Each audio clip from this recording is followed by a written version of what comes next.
नमस्ते, अभिवादन आपका इनोसेंट इन्वेस्टर के इस नए वीडियो में 19611 यहाँ हुई है क्लोजिंग। अगर हम नेट पॉइंट्स में देखेंगे तो ये क्लोजिंग नेगेटिव है लगभग 60 पॉइंट, लेकिन अगर कैंडल को देखेंगे तो वो कैंडल है ग्रीन।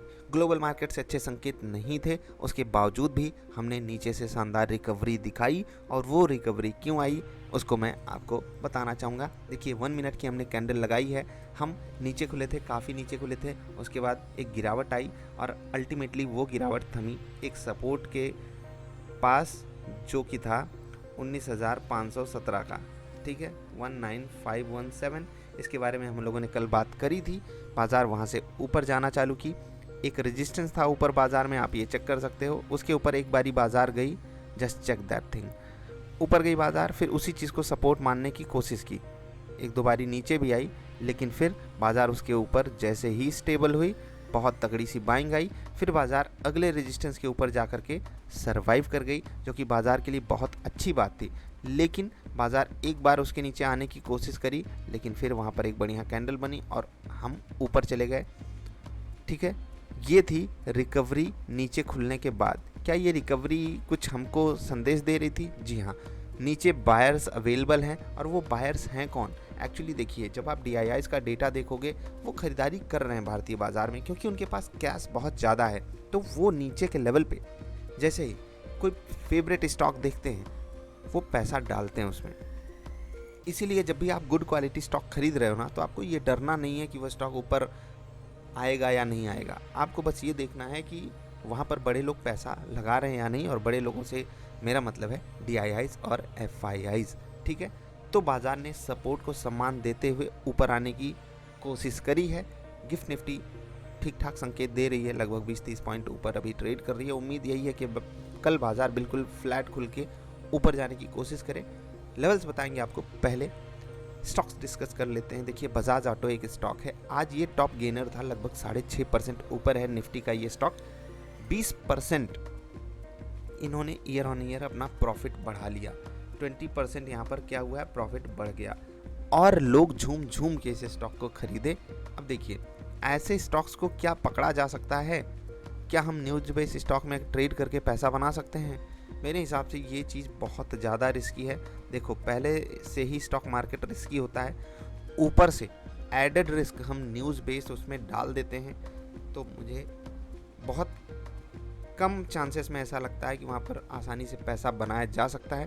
बाकी कुछ लोग तो भैया बोलते हैं कि हमें भैया न्यूज़ वाले स्टॉक्स बता दो, क्योंकि हमें उसी में ट्रेड करना है। तो यार न्यूज़ बेस्ड स्टॉक में कैसे ट्रेड किया जाता है, वो तो मतलब कुछ एक्सपर्ट लोग होंगे जो बता सकें कि न्यूज़ को कैसे डील करना है। बाकी देखो, जब भी कोई पॉजिटिव न्यूज़ आती है तो मोस्ट प्रोबेबली क्या होता है कि उसमें पहले से बाइंग आ चुकी होती है, और हमारे आपके लिए बहुत कम चीज़ें बचती हैं। जैसे कि आज ये स्टॉक खुलता है, ठीक है, शानदार बाइंग तुरंत देखने को मिलती है, लेकिन फिर जब ये स्टॉक यहाँ से यहाँ तक आया है ना, बिलीव मी, ये जो दो ईंट पत्थर यहाँ पर दिख रहे हैं, इसको मैं ईंट बोल रहा हूँ, ठीक है।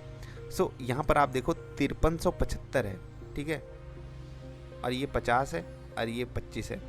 25 पॉइंट इधर और 25 पॉइंट इधर, लगभग 50 पॉइंट का मोमेंटम, जो कि 1% के आसपास का होता है। सो 1% के मोमेंटम में लगभग लोगों का स्टॉप लॉस खा गया ये स्टॉक। उसके बाद एक शानदार बाइंग आई, और फिर सारा दिन स्टॉक ऊपर ही जाता रहा, जिसको हम शॉर्ट कवरिंग बोलते हैं, ठीक है। तो ऐसे केसेस में क्या यही होता है? नहीं, यहाँ पर अनलिमिटेड पैटर्न्स बनते हैं, और जो कि हर स्टॉक में बनते हैं। इसीलिए न्यूज़ बेस्ड स्टॉक में ट्रेड नहीं करना चाहिए, क्योंकि वो हाईली वोलाटाइल होते हैं, और वो किसी भी एक सेट पैटर्न को तो फॉलो करते नहीं हैं एज़ यूजुअल, जो कि मार्केट में बिल्कुल यूजुअल सी बात है। वो तो होता ही है कि कोई भी स्टॉक अपने किसी एक सेट पैटर्न पे ही नहीं चलता है, कुछ लोग उसमें भी पैटर्न ढूंढ लेते हैं। बाकी आपको रूल्स पे स्टिक करना है, तरीका अपना ढूंढना है कि मैं कैसे ट्रेड करता हूँ, उसी तरीके पे स्टिक करना है। न्यूज़ बेस्ड स्टॉक ढूंढोगे तो बहुत तकलीफ होगी। जैसे कि आप विप्रो देखो, खुलता है एकदम नीचे है, यहाँ पर बिल्कुल एकदम उलट पुलट पैटर्न बना, ये स्टॉक एकदम गैप डाउन करता है, एकदम गैप डाउन। वो स्टॉक ऊपर खुलता है, ठीक है, ऊपर खुलता है और ऊपर जाने लगता है, क्योंकि मार्केट में नीचे से रिकवरी आती है। ये स्टॉक नीचे खुलता है और मार्केट में रिकवरी आती है, और इस स्टॉक में कुछ भी नहीं होता है। ये स्टॉक सारा दिन एक रेंज में ट्रेड करता रह जाता है। आप देख सकते हो 3% नीचे खुलता है, 3% नीचे ही क्लोज करता है। अब सोच लीजिए कमाल की बात है ना। जी हाँ, तो कुछ भी हो सकता है, इसीलिए न्यूज़ बेस्ड स्टॉक में ट्रेड करने से बचा कीजिए, मेरी यही सलाह है, बाकी आपकी अपनी समझ। एक स्टॉक है शक्ति पंप, अगर आप में से किसी को याद हो, बाकी याद तो होता नहीं है, अच्छी क्वालिटी के स्टॉक्स ऐसे ही होते हैं, वो हमको याद नहीं रहते हैं। ये स्टॉक काफ़ी बेहतरीन मोमेंटम आज दिखाया, 20% का अपर सर्किट, और इसके ऊपर हम लोगों ने कभी एक ज़माना था जब चर्चा करी थी, और अभी ये स्टॉक 1110 पे खड़ा है। एक ज़माना था जब ये 400 पे ट्रेड किया करता था, एक ज़माना था जब ये 500 का था और एक ज़माना है जब ये 1110 का है। एक अच्छा स्टॉक है, लेकिन अभी बहुत महंगा हो चुका है। क्या ये स्टॉक हमारी रडार पे होना चाहिए? होना तो चाहिए। देखिए, कुछ लोग सोचते होंगे सर आप बारी बारी से इसका डिस्कशन करते हो, लेकिन ये चलता तो है नहीं। तो भैया यार, कब चल जाएगा ना मुझे पता है ना आपको पता है, इसीलिए कुछ पैटर्न्स को फॉलो किया कीजिए। आप अपना पैटर्न बनाओ। स्टॉक तो जो भी पैटर्न बनाना होगा वो इंट्राडे में ही बनाएगा, लेकिन आपको अपना पैटर्न पता होना चाहिए कि क्या होने पे मैं क्या करूँगा। तो ध्यान रखिएगा। बाटा इंडिया भी एक स्टॉक है जो रडार पे होना चाहिए, भले ही ऊपर आकर के खड़ा है, लेकिन सही तरीका यहाँ पर भी बन सकता है पैसे कमाने का, तो ध्यान रखिएगा।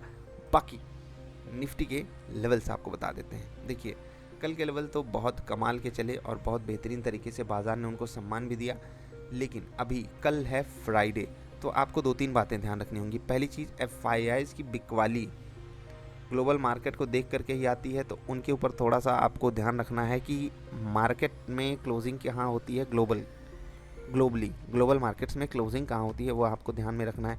इन केस बाज़ार नीचे खुलती है तो बहुत ज़्यादा भरोसा आपको रिकवरी पे नहीं करना है, क्योंकि रेजिस्टेंस ऐसे तोड़ के मिलेंगे। हाँ, बाज़ार बिल्कुल फ्लैट खुल जाए और वहाँ से बाइंग आए तो वो एक बेटर केस सिनेरियो होगा, लेकिन हर चीज़ के लिए आपको अलर्ट रहने की ज़रूरत होती ही है। और हमेशा याद रखिएगा, 50-50 का रूल होता है मार्केट में, कि जो भी आप करने जा रहे हो उसके अगेंस्ट भी उतने ही फैसले लेकर के रखो। ऐसा नहीं कि मैंने बाइंग कर ली तो मैं सेलिंग के बारे में सोचूंगा ही नहीं, कि भैया बाज़ार गिरेगी ही नहीं।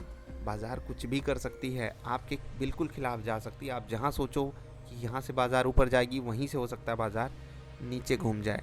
तो जब तक आप ये अप्रोच नहीं लगाओगे बाज़ार में, you are not going to sustain, believe me. आप न्यूज़ बेस्ड स्टॉक चेज़ करो, आप रिजल्ट बेस्ड स्टॉक चेज़ करो, कुछ भी चेज़ कर लो, अंततः आपको ऐसी ही अप्रोच लगानी होगी बाज़ार में, तभी आप सस्टेन कर पाओगे।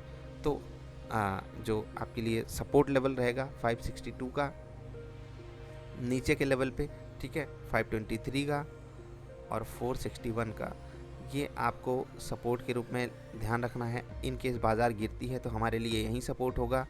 19619 ये पहला रेजिस्टेंस रहेगा, बहुत इंपॉर्टेंट है, इसके ऊपर बाज़ार को सस्टेन कराइएगा। आप लोगों की जिम्मेदारी, नहीं सस्टेन कराए तो मैं कुछ नहीं कर सकता। तो ये है 19666 और ये है 19710, जिस पे आपको फोकस करना है। Stocks Aditya Birla fashion retail limited और बाटा इंडिया रहेगा।